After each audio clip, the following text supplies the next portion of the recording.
Howdy, howdy, ho. Welcome back to the Brinx Hearse podcast. My name is Ryan McNeil. Michael Freire. And Mikey, you know, it's good to try new things. Yes, it is. And today we're trying a new thing called peer reviews. Yes, a new segment. Now, we hashed this segment up together. Explain it to the people. So, this episode, I don't know if every episode we pick both of our favorites, but we're going to pick movies for the other person, whether we think it's really good or we think maybe it's funny to give a movie that we think the other guy would hate. That's a good idea. Give the other one a stinker. Yeah. And just have them watch it if they haven't seen, and we both report back like a little book club. Yeah, a little book club. So today's movies are: Ryan watched one of my favorites, American Pie. Yes, I'd never seen it before. I hope you enjoyed. And then I watched one of Ryan's favorites, Eternal Sunshine of the Spotless Mind. There we go. We wanted to do two movies that were very similar. Similar? I kid. I think it's good that they're different enough. Like, you could have very well given me Kiss Kiss Bang Bang, but that's like another... Yeah, it's another comedy. You've seen The Nice Guys, so... Okay. And this was something that I definitely hold in a higher regard, and something so different than anything I know I've ever seen. Mm-hmm. Should we do American Pie first? Let's do American Pie. There's more to discuss with Eternal Sunshine. I liked it. It was fun. Okay. I gave it 3 stars on Letterboxd. Yeah. But there's different types of 3 stars. Okay. You know, there's 3-star movies where I'm like, it was fine. I'm never gonna watch it again. This was a 3-star movie where I'm like, yeah, that was fun. You know, if it's on TV, like, I'm gonna keep it on. I'm gonna keep watching it. You know, it's a fun movie, and I'm at a point now where I can acknowledge when sometimes I'll see a movie and I'm like, yeah, I liked it. I know if I saw that movie when I was 13 years old, I would have loved it. Yes. And that probably is the case with American Pie. It was for me. It was for me. Yeah, and I can see that because there's some movies I've seen, or some people who watch Dumb and Dumber now for the first time, and they're like, yeah, it was fine. Where I think it's like one of the best comedies ever, but I also saw it when I was 12 years old. I think if I watched American Pie, let me preface this with this: I gave it to you, I knowing it wasn't a renowned movie. It's just, it's just one of your favorite. It has a soft spot in your heart. Yes, and that's the thing. It doesn't have to be like, oh, I'm gonna give you one of the best movies ever made. Yes, no. I don't think it's the best movie ever made. I don't think it's anything close to that. Yeah, but it was just a movie I loved, and I watched it when I was younger. And I think if I watched it now, I would not like it that much. If you watched it for the first time, I think I would have liked it, but I think now, just me from watching it back then, it gives it a better look in my eyes. Okay. But yeah, it's funny. It's got its moments. It's a high school movie. Mm-hmm. A few of the things I texted you, I liked the who was the very almost very serious character. Oh, he was still horny like the rest of them, but he ended up sleeping with Stifler's mom. Yes. I forget his name. I liked him the best, probably of all the characters. I'm blanking on his name too. I liked him the best, but Finch. Finch. Yeah, I think all the performances were good. Yeah, he is my favorite. Yeah, I think, and each character kind of has their own arc in a way. They're enough different, yeah. Yeah. Where Oz learns how to not be like an asshole and really care for a girl and love her. Kevin learns how to navigate a mature relationship. Whether continuing or not, and just where he wants to be. And then Mr. Biggs. Just the explorer of the friends. Yeah, he gets, and he was the best screen time. Yeah, definitely, and he gets where he needs to go. Yeah, and I did also text you during the movie that his dad is the most forgiving, understanding dad in cinema history. Oh, his dad is the best. There is nothing that happens where he's just like, kid, do whatever you want. And it's not like I don't care, do whatever you want.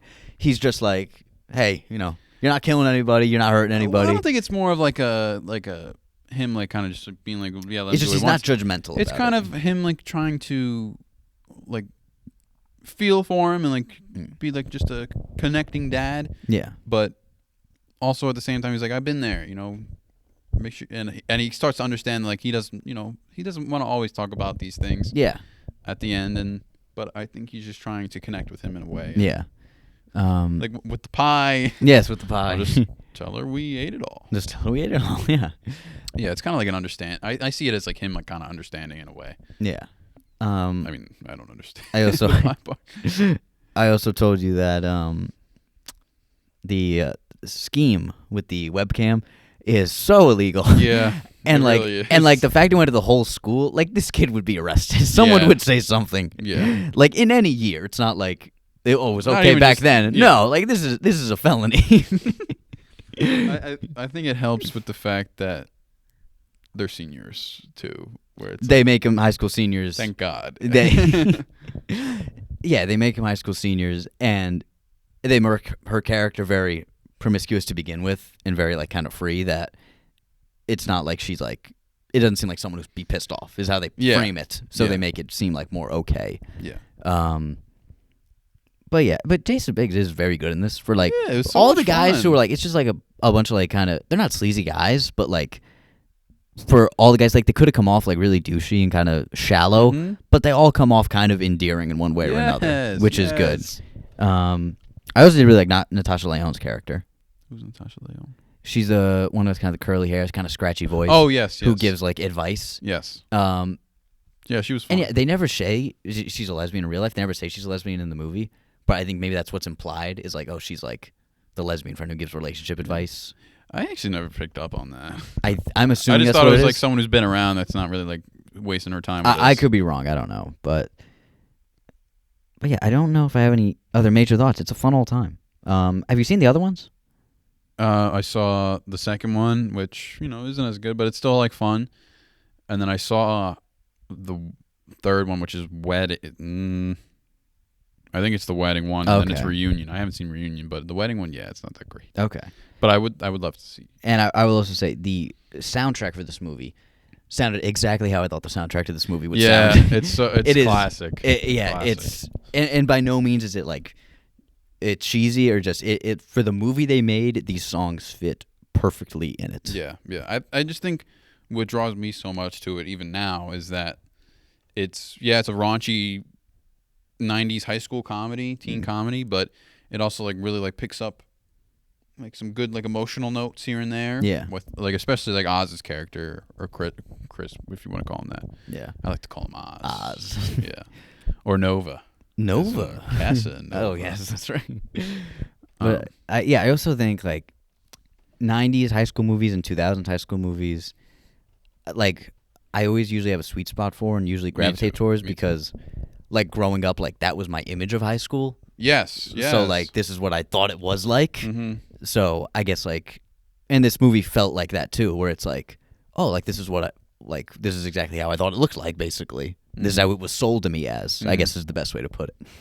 But yeah, it's a fun old time. I don't have any.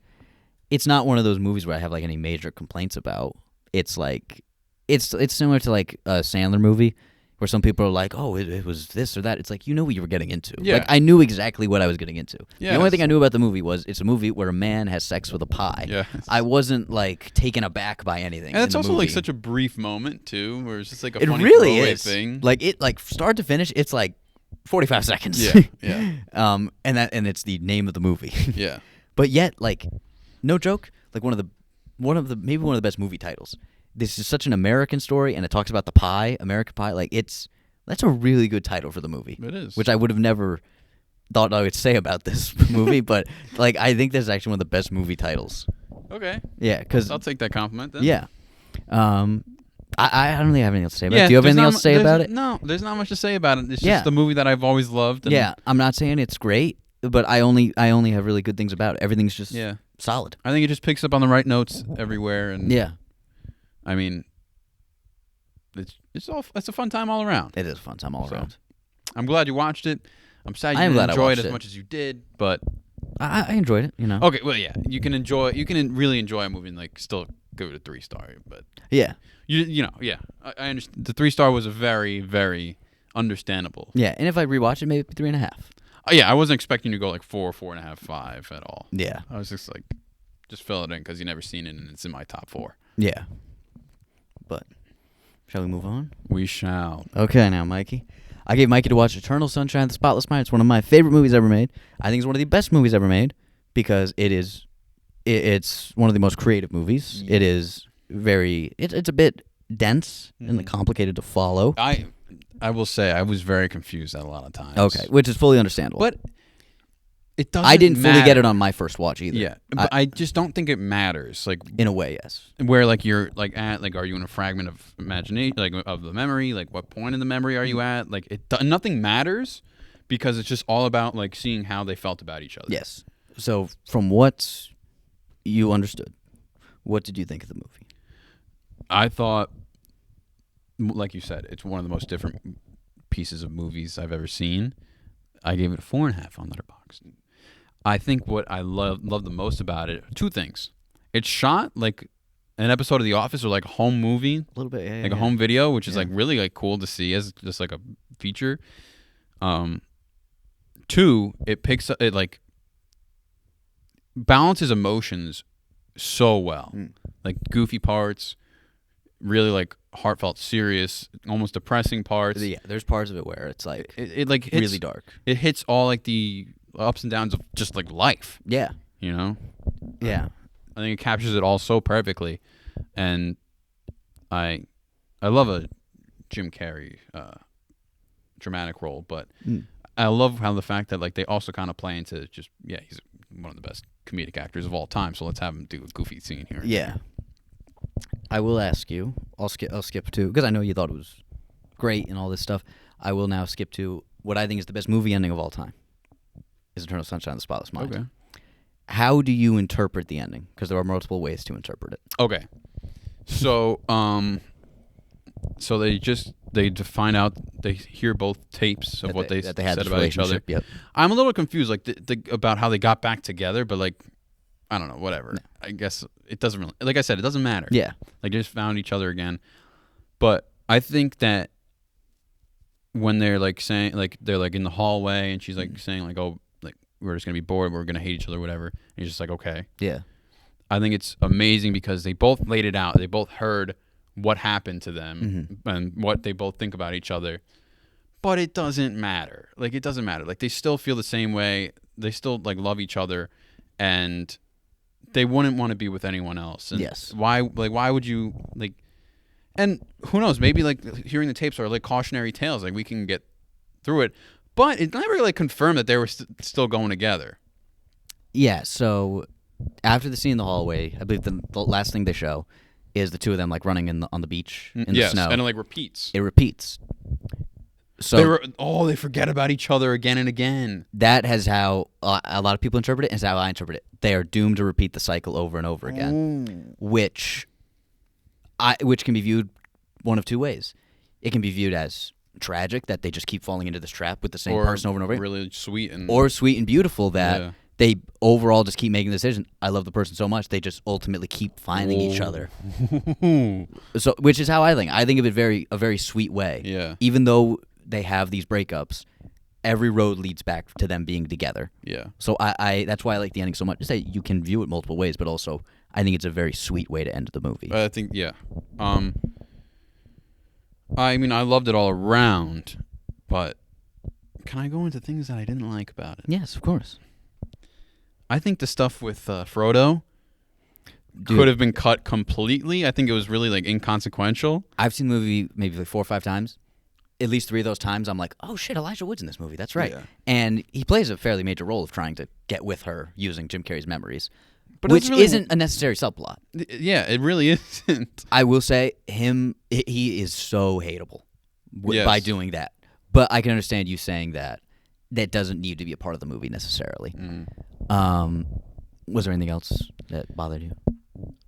I said it bounces emotions really well, but I think it gets a little too goofy than I wanted it to at times. Like with like him as a kid under the table. Yes, that's the one I was thinking. I was like, oh, this is actually like a lot goofier and unserious than I thought it was going to be, and I like kind of don't like it. Yeah. But I think it picks up well enough. But I also thought that there was a scene where like he's like a little kid like with a girl, but it's like kind of like them. Almost looks like they're watching in a car the way it's like shot, but they're just like. You hear their voices kind of talking. Okay. It's almost like they're watching them, but giving, like it's like if two people were like imagining like what a conversation would be happening. Okay. I feel like they could have done that the entire time with like that's fair. Changes in age, and it would have been a lot sweeter and like it kept the tone a little more consistent. But also the plot with Kirsten Dunst. Yes. With her, like when they just dropped like she like loved the doctor. like, yes, it leads to her like releasing the tapes, but I feel like it could have went in a much better direction, like a more meaningful way. Yeah, like her fair. just being like That's fair. a part of like a doctor, seeing like how like people like truly can love each other. Like, why would you erase your memories and then releasing everything saying it's corrupt? Like, Yeah. I feel like that was a really like inconsequential and like just stupid. That's fair. Part of the movie, and like there was fun parts too with Mark Ruffalo and her like just dancing around and stuff, but yeah, I think they focused on things that did not need to be focused on too much. Okay. And it got a little too goofy than I wanted it to. I wonder if it was just padding for time, maybe. Okay, it's a very short movie. But yeah, that's the thing. Maybe they just like, we got to get this to an hour 40 instead of an hour 20 or something like that. But I understand all those criticisms. I will say I've seen a theory about the meaning behind Clementine's hair color and how her hair color represents where they are in the relationship. How like when it's green, it's the spring and the summer of their relationship, and then when it's red, it's autumn and it's towards the end of the relationship. Yeah. It's also a good indication of just knowing like what point in time we are, right? Yeah, now. that as well. Things bounce back and forth a lot. It's cool. It's really cool how everything's done, but it gets confusing. But like I said, it doesn't matter. Yeah, that's the thing. And I think the movie has some of the best and coolest visuals in any movie, like the beach on the bed and then the house in Montauk. And just, I always thought it was so cool for whatever reason. Just in the bookstore, all the books like turned with the pages out. It just looks, I don't know, it just looks so depressing to me. But yeah, I mean, and just that they do it so well, just how scary that thought is that you run into somebody and they don't remember you. Like, it happens in real life now. Yeah. People don't remember people. And for it to be in that instance of, to have that many experiences with somebody and they still have no idea. Yeah, and I think when he's like in the car, like thinking about like one of the first times they met or like whatever, some good memory, and he's like saying like, please, like I don't want to forget this moment. Yeah. It goes to show that like you shouldn't need to wipe someone from your memory completely. Like there's always good in things and there's always lessons, and it's kind of a take the good with the bad kind of. Yeah. And I also liked I'm just bouncing around with my thoughts here, but when we heard his tape about what he said about her, it was a lot of predominantly really positive stuff. Yeah. Until like it got to the bad part, but they were both like, it was such like a real like bickering between a couple on tapes. Where it's like you're like really boring. Like they're kind of like complaining and like kind of being a little harsher than they mean to be. And like he was like I didn't mean to say this. Like even though he like it wasn't in his memory, he's like, I know I didn't mean to say this. Yeah. And same with like her. It's kind of like it's like a after the fire argument where it's like I didn't mean to say any of these things. It was just such a cool and like human moment in the movie.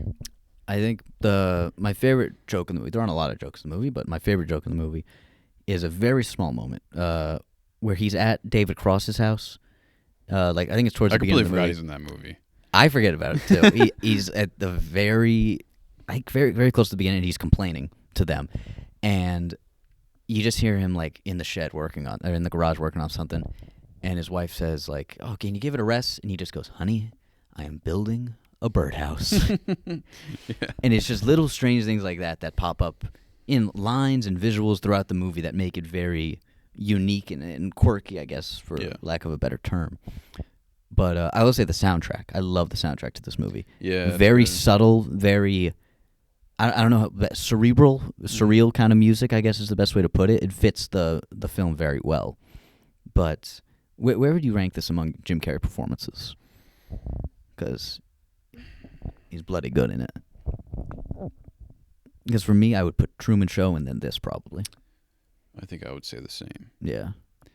Because I think Truman Show, the role of Truman is like more nuanced than him just being like, oh, I don't know. It's really good in this one. Yeah, both of them are like pretty ordinary, well-meaning guys, more or less, who are in a crazy situation that that more or less out of their control in a lot of ways. But I mean, he has probably, I don't know, maybe bigger moments of acting in this. I don't know, but Truman Show has the best balance of the drama and the comedy, probably, which makes me lean that way.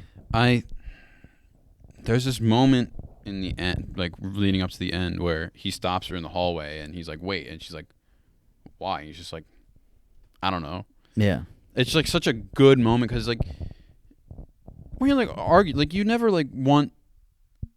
You just want them there. Like you don't know why. You can't really explain it. Mm-hmm. It's just like I don't know. Just wait, and it's like kind of like a good. I think he just played it like so like human. Yeah. And like apart from that, like it's just like a good moment, like where it's to show like even though they know like this shit's gonna happen, like just wait, like I still want you here for whatever reason. Like he can't explain. Mm. So like and then they repeat and whatever. But yeah, I think I think I'm gonna say this. You're gonna say this, okay? But because he starts out as like such an emotionless, boring guy. Yeah. But just like how he goes, kind of learns how to spill his guts. Yeah, and he grows kind of like as you're watching, and he like kind of you see his emotions come out a lot more. So I'm gonna say this. Yeah, and it's a movie I wish I could watch for the first time again. Mm-hmm. A lot of people say that about it, and it's definitely one that gets better every time, though probably too. And yeah, it's one that it's pretty hard to get the first time, like get every detail about it. I guess you could say and have it like fully track, but no, it's one of my favorites. It's maybe the best movie about a relationship. I'm not going to call it a romance movie necessarily. It's about romance, but it's not romantic. Not a romance, yeah. It's like Blue Valentine. Do you know that movie? I've heard of it. Yeah. It's Ryan Gosling, Michelle Williams. It's a really good movie, but it's about a bad marriage kind of. Yeah. But it's fantastic. Yeah. I can't recommend it enough to anybody really. And like you said, like you pick up you don't pick it up everything on the first time, but like I think there's something like say like a Memento where there's so much happening, like you don't understand anything. It's like kind of a problem for the it's like a fault of the movie. I suppose. This is I don't like I said it's not really a fault. Like I'm like I really don't know what's going on like 100%, but the core story's so good it doesn't matter. Yeah, it's like driving me. Like I don't care at this point. Like I'm not like rewinding or anything. Like just like catch anything. Like I'm just like letting it take me. So I'm. What we at? Oh, it was a brief one for the P review. Yeah, it should be a brief one. But I was very pleased that I watched. I think it's also now that we're just comparing the two. I think it's better than Truman Show. Close, man. Truman Show is one of my favorites. As Eternal Sunshine is obviously, but I think Truman Show just a little bit higher. Okay. But I don't know. Yeah, I liked how you pointed out the ending where it rewinds and it'll just doom them. I don't know. That's kind of cool. Doom or it's just whatever you consider. It is what it is, kind of thing. Which is kind of the whole message of the movie, I guess. Yeah. There's good and bad. It is what it is. You just got to kind of live it. Mm-hmm. Truman Show, I also think, is one of the best endings ever. Yeah. Where he walks out and you don't know what happens to him necessarily. Yeah. I mean, I still think Truman Show is great, but I think I prefer this one. Paul Giamatti's in Truman Show, so I feel like that's a pretty good tiebreaker. You're right. Yeah. You're right. Is there any tiebreakers here other than Frodo being annoying as fuck? Frodo. This is 2004. This might have been his first movie after. Yeah. I was kind of like thinking because I'm like, is there a reason why he's showing him like fill his role to her? I'm like, not really. Because it doesn't like conclude in like any way. She's just like, stay away, like go away, please. Yeah, I don't know what else I can say, but I think I thought it was beautiful. It is a beautiful movie. Yes, as is American Pie. I don't know about that. They're both good movies. Yeah. They're both good movies. Now, to cap off this peer review, let's both open up our letterbox and let's pick the next peer review. Oh, good idea. Yeah. Good idea. Oh, You know, I think I'm going to give you Kiss Kiss Bang Bang. Have you seen Karate Kid? I have not. It's between that or Barry Lyndon, so your pick. Karate Kid. Yeah. Okay. Barry Lyndon might be a better movie, but the Karate Kid. Okay, Karate Kid. Fine. Yeah. So, I'll see you on the next peer review, my friend. Happy watching. Happy watching, and a Heidi ho!